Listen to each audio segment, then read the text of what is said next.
Hi, welcome to week 4 of our course.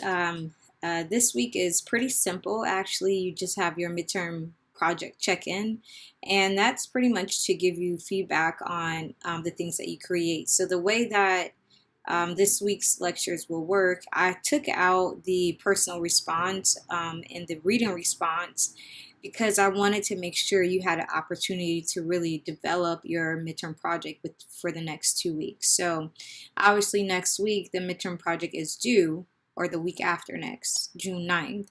But this week is your chance to get the draft done. So a couple of things.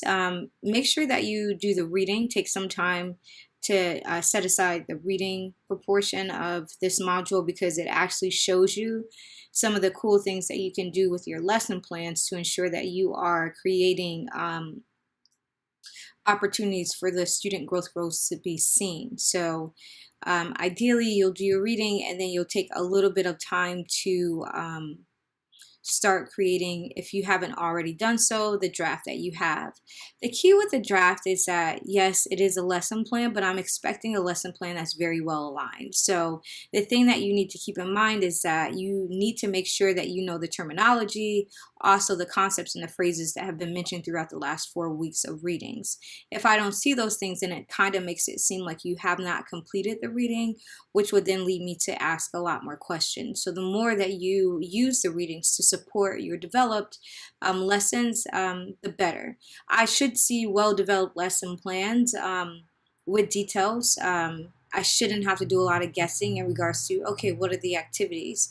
So if you have an activity that's very general, try to explain what it is with a one-line sentence. Remember, I'm reading these from a person looking in, so I am not reading your brain. Even though for English teachers, I can kind of really see everything through because I've been there as a teacher, but for other content areas I really need the details because they make the difference. So as you are creating your projects, be sure to use the readings and the suggestions that they have provided.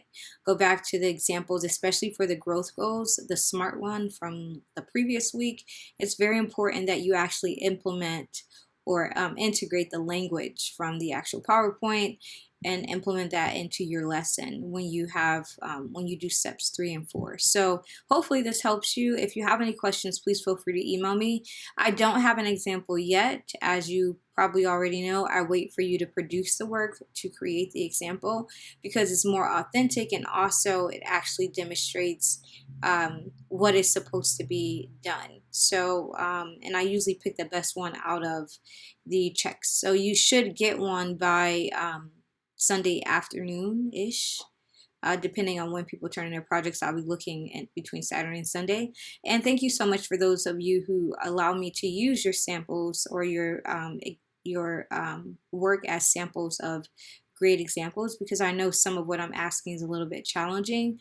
However, for this week, it shouldn't be too complicated. The struggles you may run into will be with the steps 3 and 4 and just demonstrating those growth goals in your actual lesson plan activities. You could take an old lesson plan, but it needs to be modified in order to suit the requirements of this particular project.